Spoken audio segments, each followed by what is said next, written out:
Selamat sore Bapak Ibu, kita jumpa lagi dalam perkuliahan kita sore hari ini di kelas mata kuliah Hukum Acara Mahkamah Konstitusi ya. Ya, kita mahasiswa hukum ya perlu mempelajari ya atau perlu belajar hukum acara Mahkamah Konstitusi ya.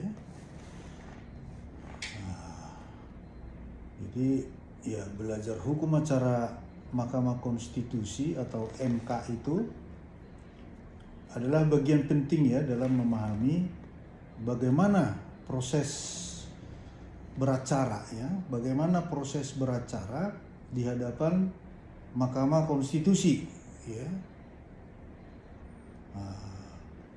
Mahkamah Konstitusi Republik Indonesia. Ya, ini sangat berguna bagi mahasiswa ya, mahasiswa hukum tentunya ya.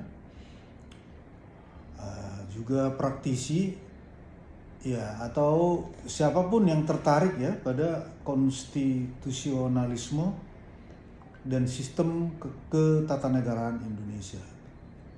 Ya.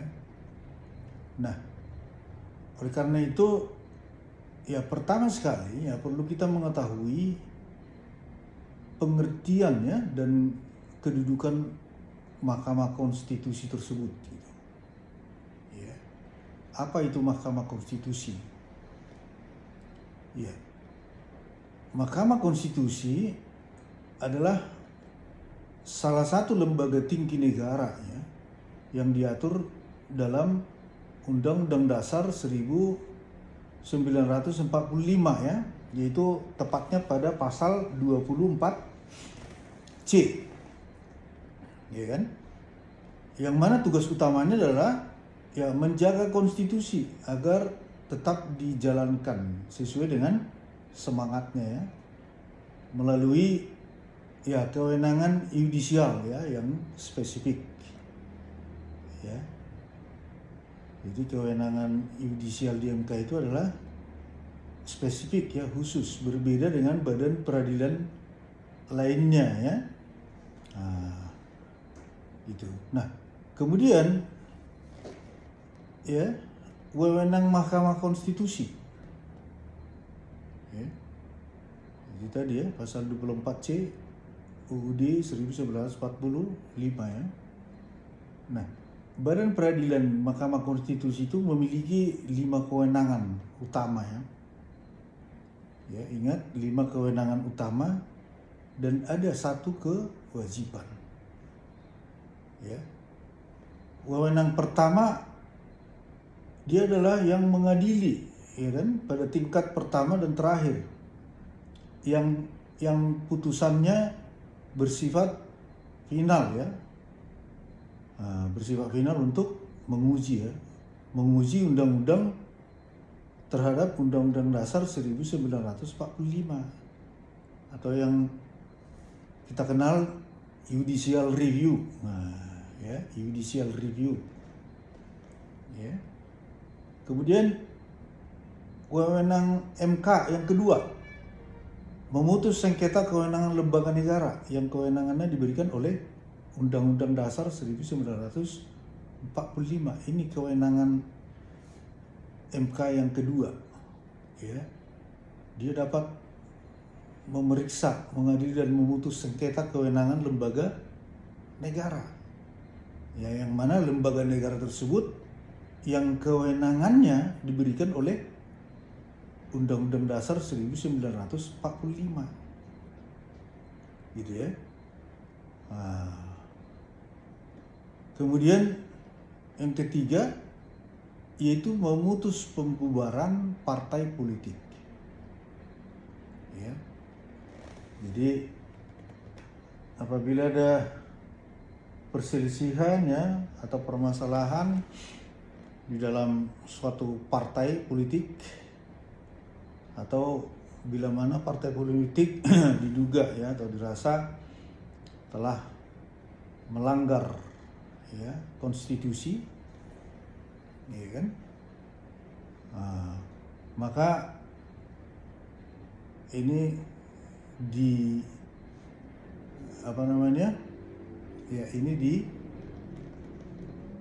diajukan permohonannya kepada Badan Peradilan Mahkamah Konstitusi gitu. Ya. Kemudian 4, ya, wewenang MK yang keempat, yaitu memutus perselisihan hasil pemilu. Ya. Jadi yang mengadili perselisihan dalam hasil pemilu itu atau pemilihan umum itu adalah MK. Ya. Pemilu yaitu misalnya ya pemilihan legislatif, ya, pileg, kemudian pemilihan pilpres, ya kan, kemudian DPD, DPR, ya, dan lain-lain, ya. Nah, itu. Nah, yang kelima adalah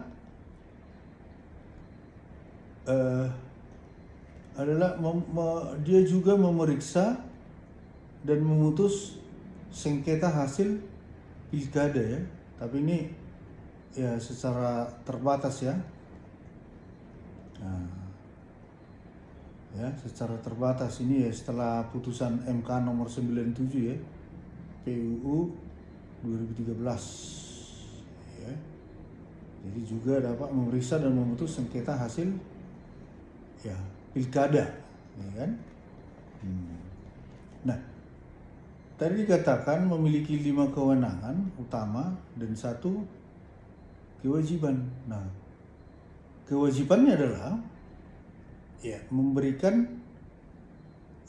putusan atas pendapat DPR, ya, bahwa presiden dan atau wakil presiden diduga melakukan pelanggaran hukum atau pengkhianatan terhadap negara, ya, atau ya impeachment.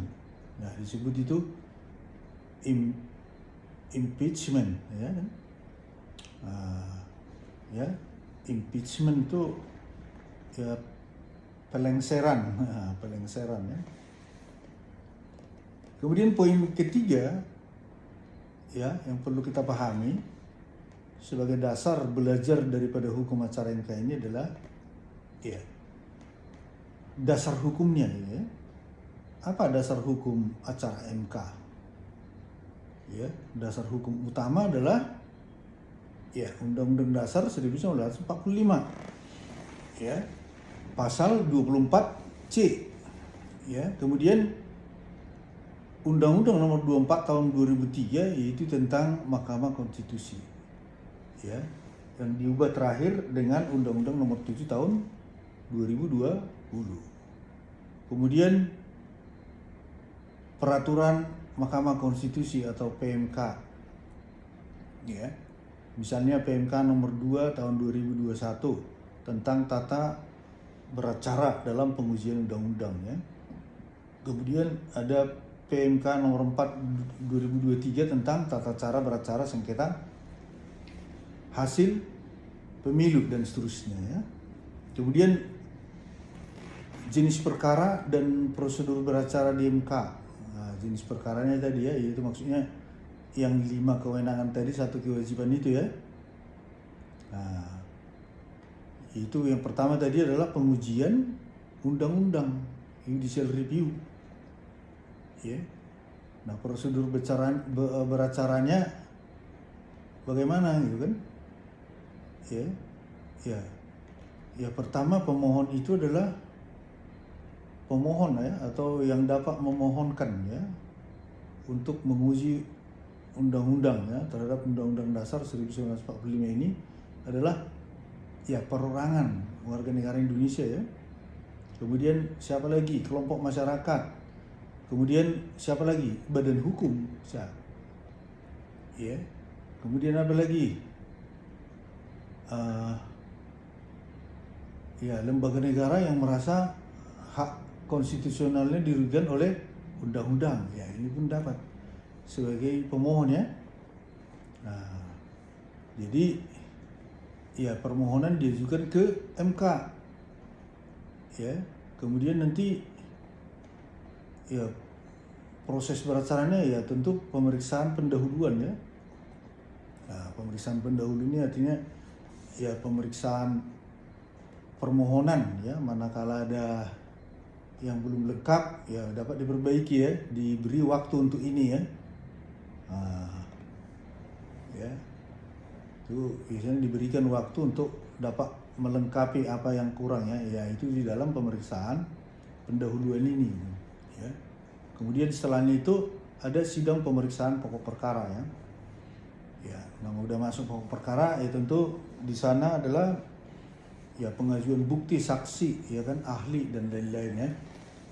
Nah, kemudian ya setelahnya itu ya pembacaan putusan ya, yang mana putusan ini setelah dibacakan dia adalah bersifat final ya dan mengikat ya, jadi dia tidak dapat dibanding itu kan, dia tidak, putusan ini tidak dapat dibanding.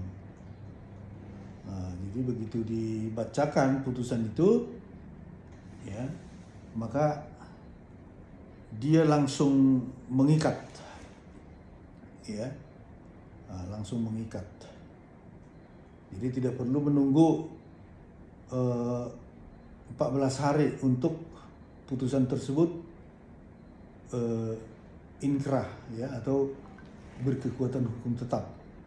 Nah, kalau putusan MK ini begitu selesai dibacakan itu sudah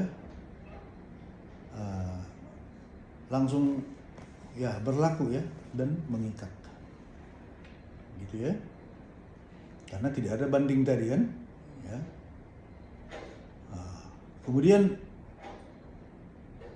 ya kewenangan yang kedua tadi ya terhadap sengketa kewenangan lembaga negara ya. Nah, siapa pemohonnya, siapa yang dapat mengajukan ini ya? Ya, terhadap sengketa kewenangan lembaga negara ini ya tentu hanya dapat diajukan oleh lembaga negara yang kewenangannya diberikan langsung oleh Undang-Undang Dasar 45 ya kan. Jadi hanya lembaga negara tersebut ya kan. Nah, contoh apa itu Bapak Ibu ya, misalnya DPR ya, DPR melawan presiden misalnya kan, atau BPK melawan DPD ya, misalnya gitu ya, dan lain-lain ya. Kemudian yang ketiga tadi apa ya, pembubaran partai politik ya kan ya.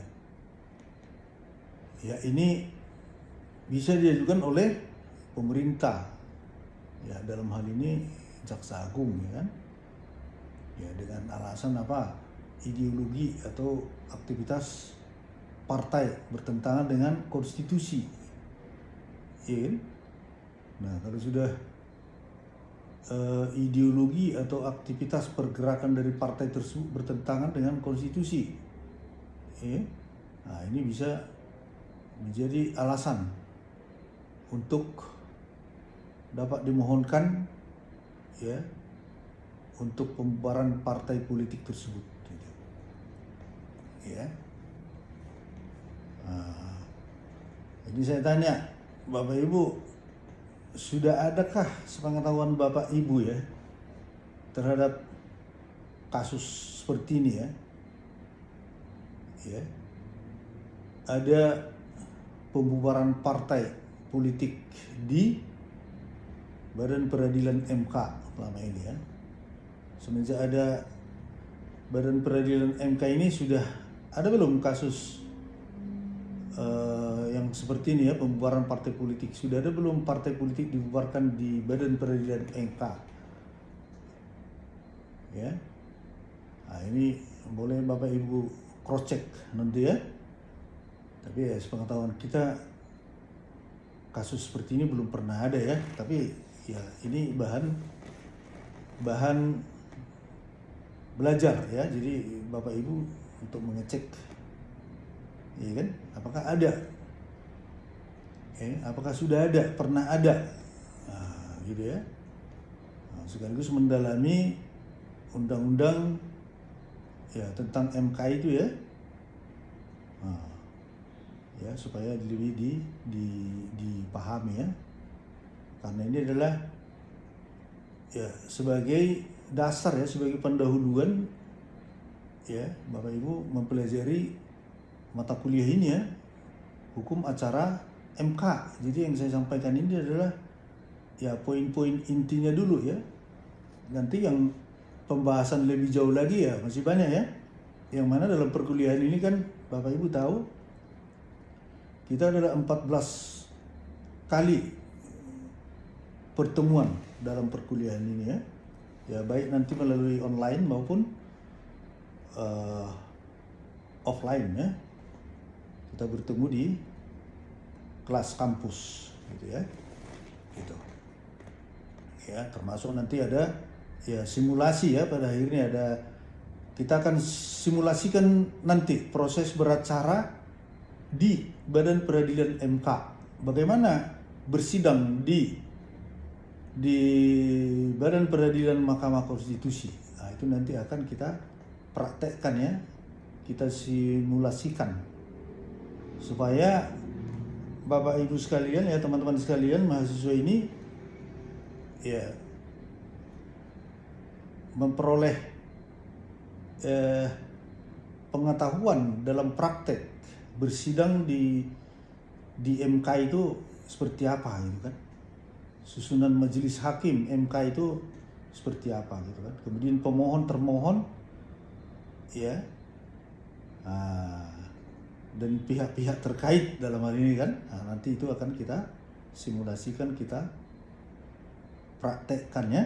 Kita akan praktekkan. Tentu ya sesuai dengan kita belajar ini ya, hukum acaranya ya. Kan yang kita belajar ini kan hukum acara MK. Ya, itu. Kita akan mempraktekkan itu nanti. Tinggal kita nanti memilih entah dua dari 5 kewenangan itu tadi ya, kita pilih apakah nanti dalam sidang misalnya perselisihan hasil pemilu PHPU ya kan, atau judicial review, antara itu nanti kan, atau yang kewenangan yang kedua misalnya sengketa kewenangan lembaga negara ya, dan atau pembubaran partai politik. Nanti kita pilih 2 ya untuk kita simulasikan gitu ya. Nah, gitu ya. Nah, sebagai poin terakhir ya untuk pembelajaran bahan diskusi ya setelah ini nanti, yaitu prinsip-prinsip hukum acara MK. Ya, prinsip-prinsip nih.